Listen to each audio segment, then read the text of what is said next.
Hey everyone, it's Mojaxx back in the DJcity UK lab today with a first look at a brand new mid-range controller from Pioneer DJ, the DDJ-FLX6, which is designed for both Serato DJ Pro and for Rekordbox. Let's get into it. The DDJ-FLX6 is something of a departure from previous Pioneer DJ controllers, both in name and design. It's a 4-channel device which includes full plug-and-play support for both Serato DJ Pro and Rekordbox software with no extra licenses required.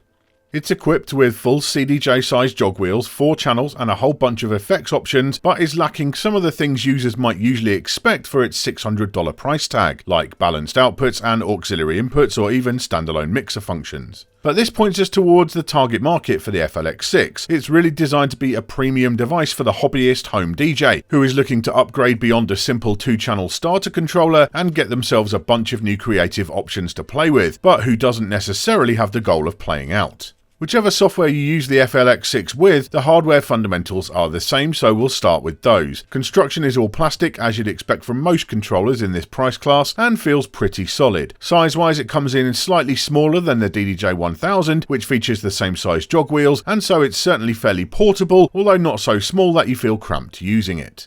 I'll speak briefly on the finish, which I rarely do, but it's unusual on this controller, being mostly a very matte grey colour. I'm a big fan of devices not just being the uniform black colour scheme of most DJ gear, and the FLX6 certainly does look quite striking, although the finish does tend to hold on to greasy finger marks rather keenly. On reflection, the thing it reminds me of most is an Amazon Echo, which makes sense, as that's another device designed to look nice in the home, not on the road.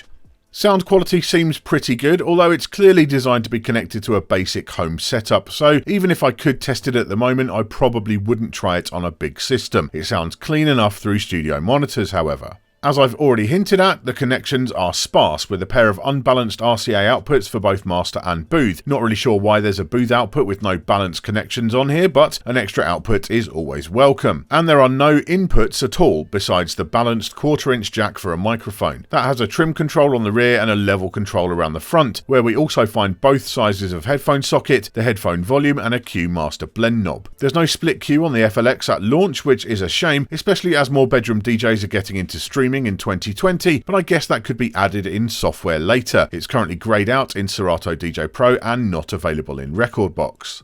Naturally, there is only one USB port on the FLX6, but there are 2 things I really like about the digital connectivity. Firstly, the device is fully class compliant, no drivers required on Windows or Mac, and it's fully bus powered. There's no option for a power supply because it just doesn't need one. The USB cable is all you need.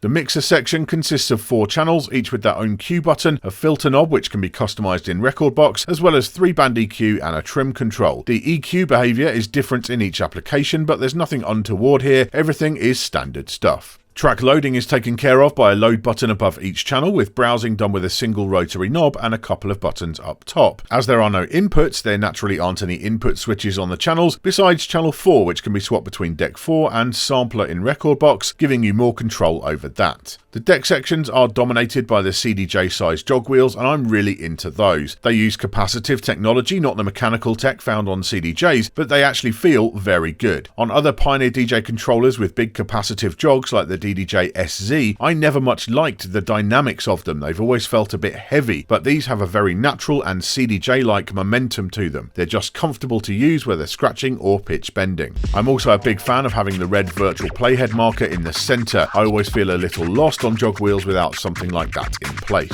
The platters being so good for scratching does make the fader situation a little more disappointing by comparison. The up faders feel pretty cheap, which is to be expected, but it's the crossfader that's the real letdown. In Rekordbox, it's not so bad as the cut-in distance can be adjusted in the software, but on my unit the cut-in distance with Serato is far too long and seems to have a bit of a weird slope, so cuts are really not sharp however you set it up. I'm hoping that can be fixed in firmware or software though. One other note, unlike in Rekordbox with its on-screen mixer option, there's no way to assign channels to the crossfader in Serato DJ Pro. Like it or not, 1 and 3 are on the left and 2 and 4 are on the right, which could reduce the creative possibilities of having 4 decks somewhat. The pad sections are well featured with 8 pads on each deck, and although they're just blue, no RGB here, that's no great loss in a home setting. They feel like typical Pioneer DJ performance pads with a comfortable amount of give, and they are nicely responsive. It's with the pads though where we start to see the divergent needs of the two supplied applications. The pads are all labelled for record box with modes like pad effects and keyboard mode. The modes are mostly different in Serato DJ Pro, which contains slicer and Q loop amongst others. For someone already used to Serato specific hardware, the muscle memory comes in pretty quickly, but for someone buying the FLX6 who is new to that platform, a degree of confusion will be fairly inevitable at first. Additionally, the lack of any parameter buttons means you may need to be using your mouse to adjust things like loop length range in Serato DJ Pro from time to time.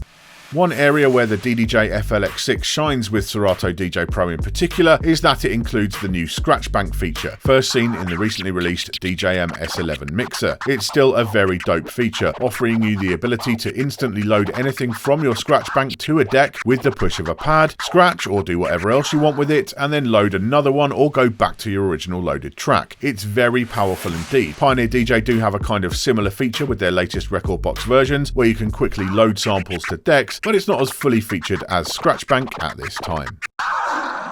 Transport controls are all fine with a comfortable layout reminiscent of Pro Gear. The pitch fader is rather short, which concerned me at first, but is actually pretty accurate. With a light touch, you can lock onto a specific BPM value easily enough. At the top of the unit are the traditional CDJ style loop buttons, which work well on both platforms, and memory cue controls, again a record box hangover from CDJs. There are also the deck swap controls. It's a simple button push to go between decks 1 and 3 on the left and 2 and 4 on the right. The FLX6 also includes a dual deck mode, first seen on the original DDJ-SX some years ago, which lets you control 2 decks with 1 jog wheel at the same time. Definitely a cool creative feature in the right hands. So we move on to the effects, and this is where I feel like the Serato DJ Pro mapping for the FX6 really could do with some serious tweaking. Both applications have similar effect setups, with 6 individual effects across 2 banks, but the FLX6 only has a fairly limited set of controls over those effects, with buttons to scroll through each effect, the channel assignment and the beat value one step at a time. Likewise, there is a single level knob and 1 on-off button. With Record Box, this works because as you step through to the next effect of the 6, the previous one turns off automatically. Plus you have the release effect, where by holding shift and pushing the on-off button, all effects are disabled with some kind of echo or break flourish selectable in software. But in Serato DJ Pro, moving on to the next effect doesn't have any impact on the previous one, so it's all too easy to get into a situation where you don't know which effects you have active in which bank. Even worse, when you eventually go through the steps and get back to an earlier active effect, the on-off button is not flashing to alert you that it's active. The state isn't sent back to the lighting. I get that Serato want to offer the ability to use multiple effects at once, and that's laudable, but I believe with the design of the hardware here, the way it works with Record Box is a much safer bet. The current Serato mapping could get people overwhelmed far too easily for my liking. With that, we move on to the unique features of the DDJ-FLX6, the first of which is the merge effects. Think of these as a kind of get out of jail free card for transitions, especially when switching to a different BPM. You select one, push the encoder in to activate it, twist the encoder to make it do stuff, and then push again to finish the merge.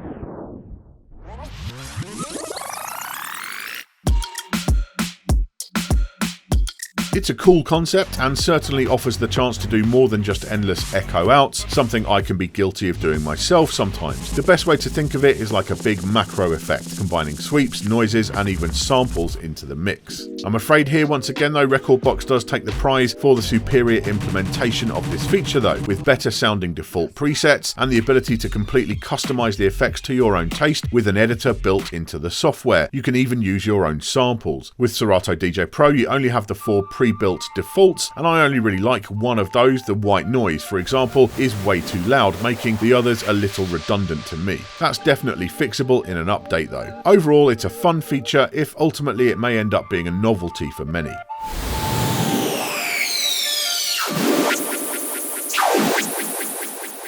And finally we have the jog cutter. I try not to pass judgment too much in first look videos, but I have to be honest, this one has got me scratching my head, no pun intended. The principle seems to be that by holding the plutter, you can then have the audio cut automatically in different scratch patterns depending on where you've positioned the playhead. And yes, it does do that, but try as I might, I can't seem to make it actually sound good. It mostly sounds like a simulation of someone who can't scratch on beat. Ergonomically, it doesn't really work either, as my favourite pattern of the bunch is at 6 o'clock, which takes a bit of contortion to get my hand into the right place without releasing the plutter.